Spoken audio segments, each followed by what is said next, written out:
O São Paulo, Fabiola. Barreto, depois daquela vexatória eliminação por Mirassol, não porque era o Mirassol, mas pelas circunstâncias, né? A diretoria do São Paulo disse o seguinte: temos 5 jogos no começo do Brasileirão para poder avaliar o trabalho do Fernando Diniz. E aí a gente vai ver o que fazer.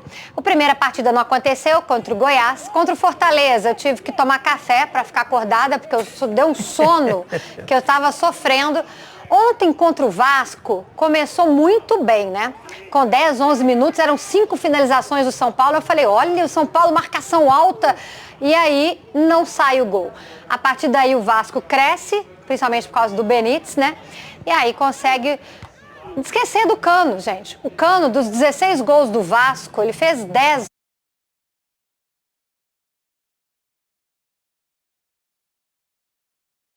11 gols, quer dizer, é um artilheiro nato. E o São Paulo não sabia disso. Nos 2 lances do gol, dos gols do Vasco, o Cano, aí ó, o primeiro, ele estava sozinho, sem nenhuma marcação. E no segundo gol, também num contra-ataque, consegue sozinho, tem um corredor ali para poder... olha que beleza, para poder chegar e o Cano sozinho, ó, é só chutar. Ele é um ótimo artilheiro, um definidor, mas estava fácil a vida dele ali também para definir, né? Então o São Paulo, depois, principalmente desse segundo gol, começa a tocar bola, toca a bola, toca a bola e não levou mais nenhum perigo ao Vasco da Gama. Aí tem esse lance que foi parado, checado no VAR, pênalti segundo a arbitragem. E o primeiro, o Reinaldo não consegue fazer o gol. Fernando Miguel defende, mas na segunda batida ele faz o gol e aí fica 2-1. Mas aí, Barreto, já estava 50 minutos do segundo tempo. Era impossível uma recuperação, até um empate do São Paulo contra o Vasco da Gama. Para fechar, não tem nenhum problema o São Paulo perder do Vasco em São Januário. É um resultado até que normal dentro do Campeonato Brasileiro. É estranho o São Paulo, do Fernando Diniz, até hoje, não ter se encontrado. Um time absurdamente vulnerável atrás, né? A defesa do São Paulo inexistente e não consegue marcar gol. Fica difícil de conseguir pontuar assim, né? Bom, só para fechar os 5 jogos que a diretoria vai avaliar. Goiás, que não aconteceu. Fortaleza venceu. Vasco perdeu. Agora tem Bahia e tem Sport. Esse é o deadline aí que a diretoria do São Paulo deu para o Fernando Diniz.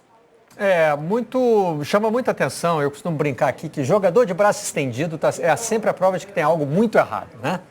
Quando o centroavante está com o braço estendido assim, é porque ele está livre demais e o companheiro não está vendo, né? Mas ele também está apontando um erro da defesa.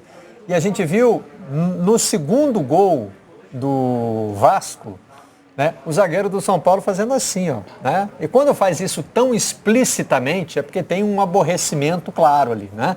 Um está chamando o outro para conversar no cantinho, botando a mão na frente da boca, como o jogador gosta de fazer. Está escancarando realmente que tem, né, tem uma discordância ali. E o Cano, como você disse, Fabiola, é o finalizador de um toque só, né? Ele só precisa de um toque na bola para resolver. E 2 vezes a defesa do São Paulo deixou o Cano condições... sozinho. Né, dos sonhos do centroavante, né? É tudo que um centroavante eficiente como ele quer. E ele, desde que chegou ao Vasco, né, Mansur, Rafa, tem correspondido a essa expectativa, né? Trouxe ao Vasco uma eficiência que vinha faltando no ataque. E o Vasco não é um time que cria inúmeras chances de gol, mas agora tem tido uma eficiência muito maior no aproveitamento, principalmente por causa do desempenho do Cano. Sem dúvida. Vai lá, Rafa. Sem dúvida, Barreto, porque o Cano, ele vem de uma temporada muito boa na Colômbia, né? Ele foi, em 2019, o 4º maior artilheiro do mundo, com 41 gols. Ele manteve o ritmo nesse início com o Vasco e, de fato, foi o que a Fabiola disse.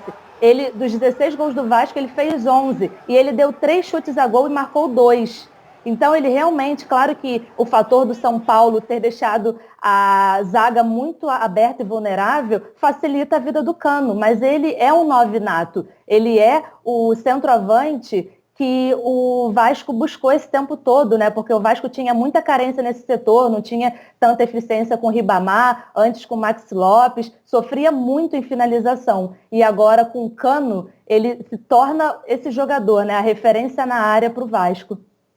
Mansur?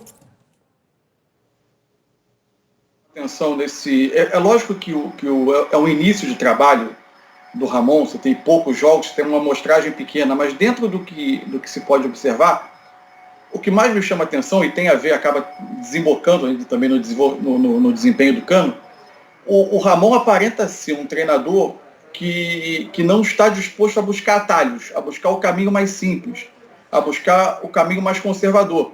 Por exemplo, ele projetou um Vasco que tinha um mecanismo de ataque muito interessante, com o Pikachu deixando a lateral, se virando quase um meia interior pela direita. E ontem ele foi jogar sem esse mecanismo, porque precocemente ele perdeu, porque o Pikachu se machucou após o jogo de estreia do Vasco, que foi no meio da semana. O Vasco não tinha jogado a primeira rodada. E ele não pôde. E mesmo assim, ele insistiu no modelo com a saída de bola, tocada desde trás. O Vasco teve momentos de dificuldade com a pressão do São Paulo no início dos dois tempos. Insistiu na saída com toque. Ele parece ser um treinador que vem moldando o seu time a ser fiel a algumas convicções e alguns princípios de jogo com coragem mesmo diante da dificuldade. Isso é um sinal interessante. Além disso, a gente vai percebendo como a organização do time faz aparecerem algumas individualidades de onde eventualmente não se imaginava. Talvez em algum tempo um time organizado passe a impressão de um elenco até com menos carências do que se imaginava o Vasco antes do Brasileiro. Por exemplo, o aproveitamento do Benítez vem sendo muito bom. O Andrei, que oscilou um pouco no jogo de ontem, mas teve uma participação muito boa no segundo gol do Cano que a gente está vendo agora. É um jogador que vem se encontrando. Acho que falta um pouco encontrar o Thales Magno com mais frequência, ele entrar com mais frequência no jogo, mas eu acho que a organização desse time ela vem fazendo até com que algumas individualidades apareçam. É um trabalho que faz aparecerem essas individualidades. O Vasco ontem se adaptou um pouco ao jogo. É um time que vem sendo preparado para construir mais, para ter mais tempo com a bola, e ontem acabou resolvendo o jogo em desarme, em saída rápida, em momentos que o São Paulo tinha mais a posse. Foi interessante também a forma como o Ramon se adaptou à partida ontem. A Rafa citou o desempenho do Cano, né, um dos maiores artilheiros do mundo no ano passado, na última temporada, e ele já está entre os artilheiros do Campeonato Brasileiro, evidentemente num começo de trajetória, né? Lembrando que o Vasco tem um jogo a menos. Mas vamos ver o desempenho do Cano neste ano. Thiago Orobó continua sendo o artilheiro do Brasileirão, com 15 gols, o artilheiro, né, do futebol brasileiro. Evidentemente, esses 15 gols aí não foram marcados no Campeonato Brasileiro, senão ele seria um fenômeno, né? O Cano tem 11 gols, assim como o Gabigol, que não marca há 7, se não me engano, o Nenê, que marcou ontem, e Clebão, né? O Kleber do Ceará. Guerreiro também fez gol, chegou a 10, Diego Souza perdeu o pênalti, parou nos 9, Bruno Henrique, que também não tem marcado pelo Flamengo, está com 8, o Bissoli do Atlético Paranaense tem 7 e o Gilberto do Bahia 7. Então você vê que o Germán tem o segundo maior número de gols e a maior média de gols por jogo no futebol brasileiro nesse momento. O aproveitamento dele é muito alto. Pois é.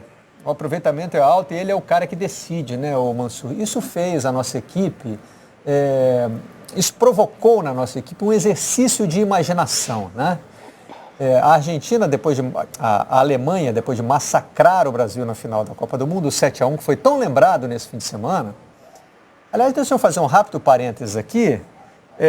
Antônio Leonardo me pede para avisar o Mansur que quem é admirador e fã do Guardiola tem que ser na alegria, na tristeza, na vitória e na derrota. Só porque o Guardiola perdeu um joguinho não.